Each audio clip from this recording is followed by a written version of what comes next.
Welcome back to the Essentially You podcast, all about reinventing your health with safer, cheaper, more effective natural solutions and powerful lifestyle changes so that you become the CEO of your health.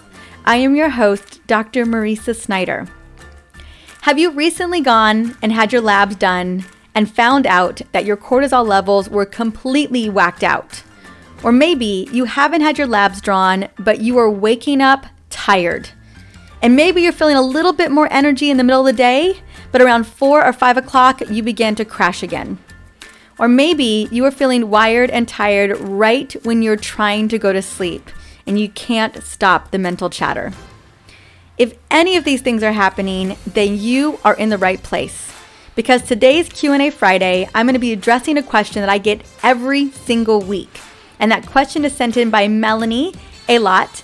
Melanie reached out to me because she has been struggling with feeling tired all the time and stress is always present in her day.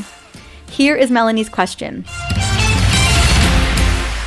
My doctor just told me that my cortisol levels are really off and I've been so tired for at least the last 6 months. Is there anything I can do to fix my cortisol issue?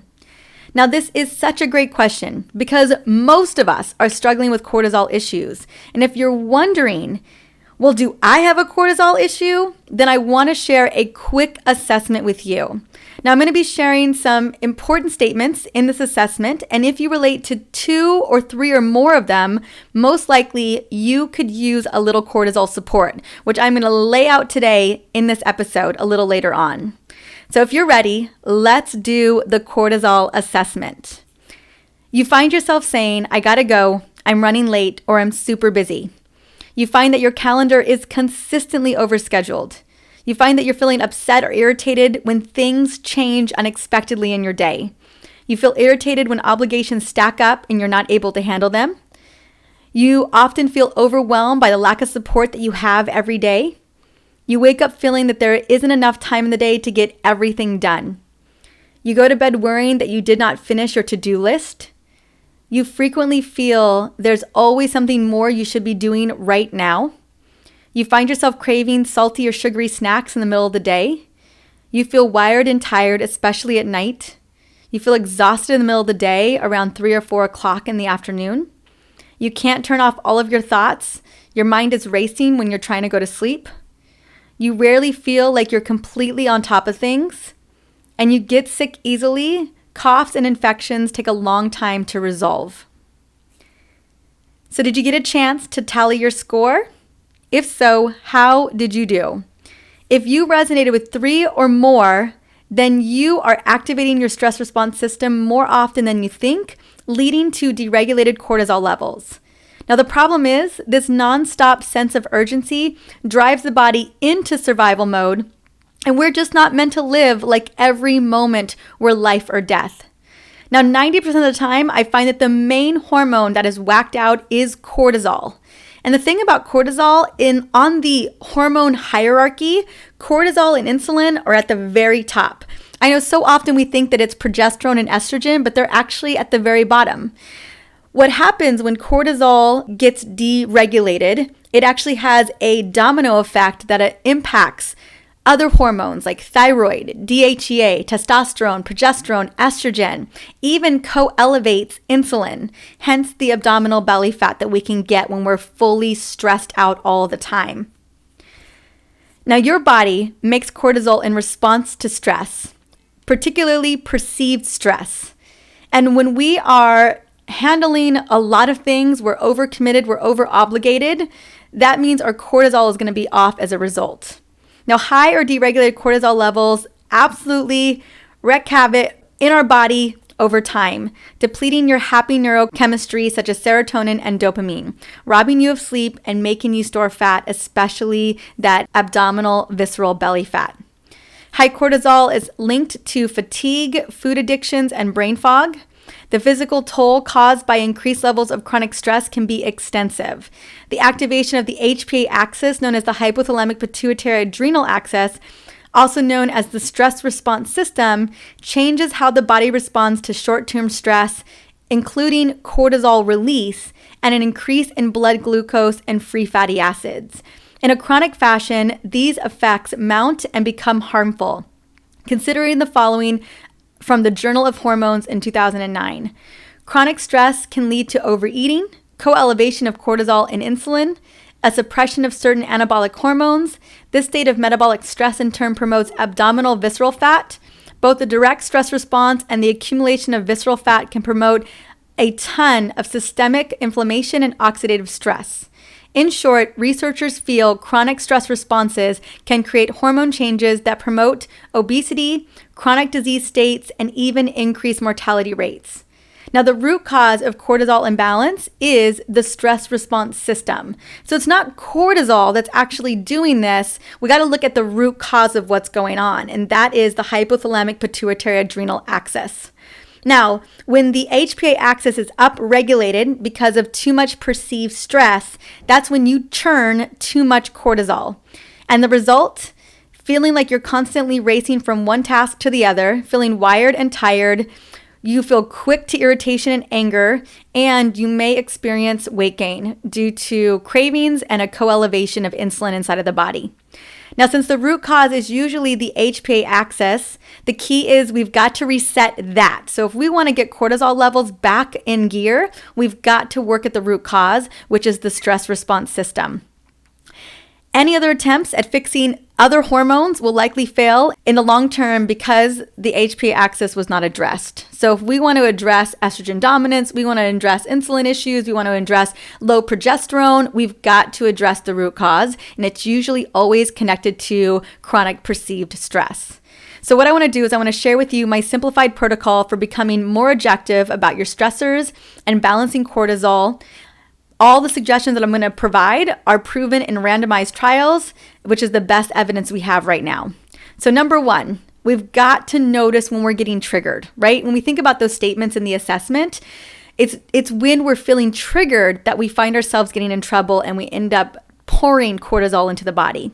So you want to train yourself to monitor for signs that the primitive reactive brain has taken over and is driving your thinking brain offline. You may notice physiological signs like feeling hot and sweaty, your face getting flushed, breathing becomes shallower, and your heart is beating faster. You may feel a rush of anxiety or your thoughts may speed up.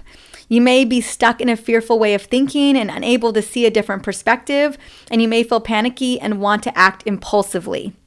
Now, it may take some practice to notice, but the more you do it, the easier it will be to get the brain on new pathways and to be able to help to regulate those hormone fluctuations. Step 2 is focus on your senses or your breathing. So once you notice that you're triggered, the next thing is to stop what you're doing, take a deep breath, and focus on taking charge of your physiology. Focus on your senses, like focus on how your body feels, movement, move around slowly. That will help you recover from any type of freeze response, right? When you're feeling overwhelmed, we tend to freeze. If you can just move your body and kind of just get it out, get it distracted, you will find that you will reset the freeze response. Now, if you're in a fight or flight response, that ultimate survival response, the best way to calm is to slow down your breathing and breathe into your belly. So taking those deep belly breaths, like 6 counts in, 6 counts out.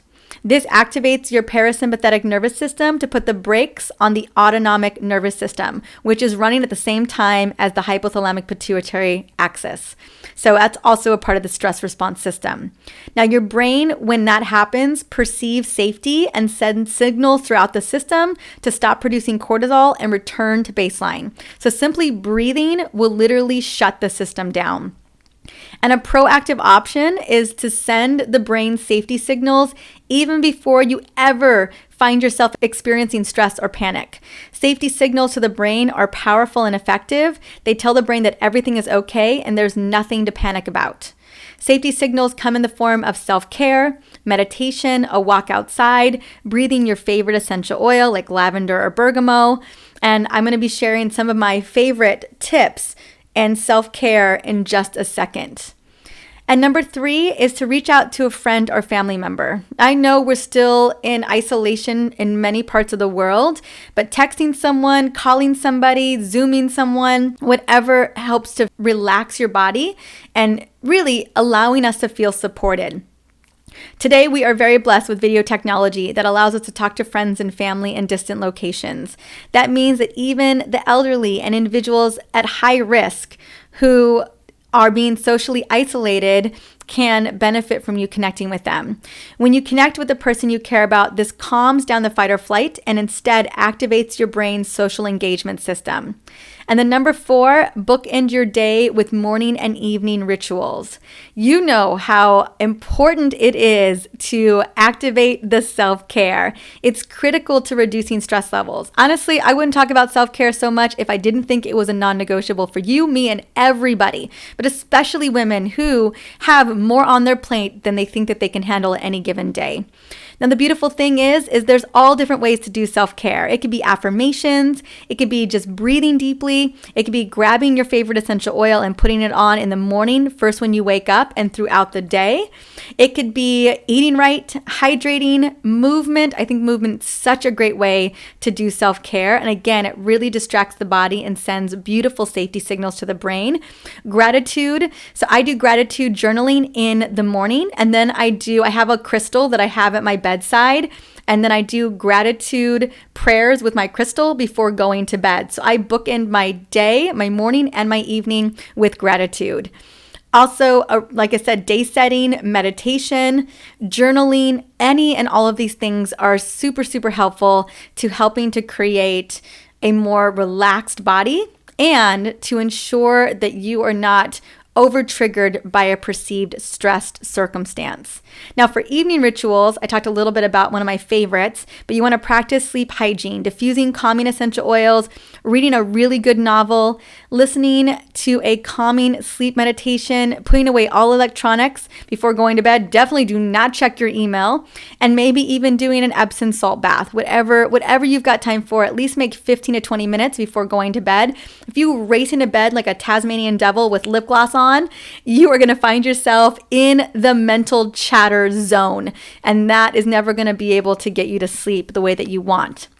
So other strategies that I want you to consider is just using calming essential oils. And if you're looking for recipes for stress, fatigue, and brain fog, I do have a special little bonus for you today. I have my favorite hormone blends cheat sheet are available to download. The blends are so easy and they are so effective. You can grab them in the show notes for episode 197. Also, if you can afford it, or maybe you have someone in your house, get a massage once or twice per month. My husband's always kind of working out all the nasty tension in my neck and shoulders practically every day. And I'm really grateful because, right now, a lot of us don't have access to massage therapists. And it's just nice if someone can just kind of work a little bit on that area for you, even for a couple of minutes. Limit alcohol and caffeine. Ideally switch to green tea, which contains L-theanine, an amino acid that reduces stress without sedation. If your symptoms do not resolve, then it's time to step up the game and bring in powerful supplementation. Now, I've formulated a really incredible supplement I'm super excited about called Adrenal Support. Well, it's called Adrenal Love, but it's an adrenal support blend to help balance cortisol and the stress response system. Again, we've got to focus on the root cause, and that is exactly what this supplement is. I've been so excited to formulate this blend, and I'm really happy that we finally released it this month. So it contains methylated B vitamins, vitamin C, ashwagandha, rhodiola, American ginseng, and licorice root. These are the most effective adaptogenic herbs, and I'm excited to have it all in one formula. Now, I will have the link to the Adrenal Love blend from my Essentially Whole supplement line in the show notes for this episode. And then also make sure that you're taking full spectrum methylated B vitamins. They're so necessary for your mitochondria, which makes cortisol, by the way, for hormone pathways to function, and for your liver to continue to run phase 1 and phase 2 liver detoxification pathways. Methylated B vitamins are so clutch for managing hormonal imbalance. And highly absorbable magnesium biglycinate. So you want to make sure you have that as well. It's involved in 500 plus reactions, including mitochondrial support, cellular support, and it helps to boost energy and relax the mind when you're going to bed. So I recommend taking the methylated B vitamins at any meal and then the magnesium at night. Now, my Essentially Whole supplement line carries these two as well, and they are bundled up and on sale for a limited time. So it is a good time to get these two supplements together, try them out and see how they do for you. They have been working wonders for hundreds of people who've gotten their hands on them, and I take them every single day. And I will have the bundle link in the show notes as well. Now, the goal with all of this today is to be consistent. I can't emphasize this enough. If your hormone levels are off balance, no surprise, it's going to take a moment to get them back on track, especially the most important hormones, cortisol and insulin. Aim to focus on supplementation, self-care, and lifestyle changes for 90 days. And honestly, if you want to continue to feel good, you've got to adopt these new healthy changes as a way of life. Because if you don't, you're going to find yourself back at square one. The reason why I've adopted all of these habits, all of these changes, is because not only did I want to, but I'll be honest with you, I had to.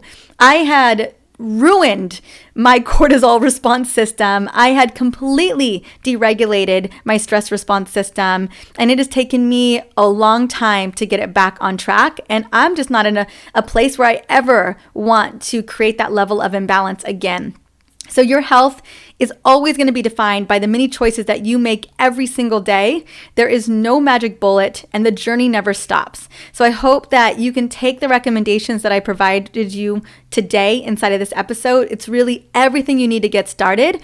That's how you're going to be able to get your stress response system back online and to balance out cortisol. It's not so simple as it's just up or it's down. It's more complicated than that. There's cortisol metabolites, there's total cortisol in the system, how it's being broken down. It gets really nitty gritty, but just note that whether you know the ins and outs of how cortisol works in the body or how it's produced or how it's released, the point is that lifestyle is what you need to get it back on the straight and narrow.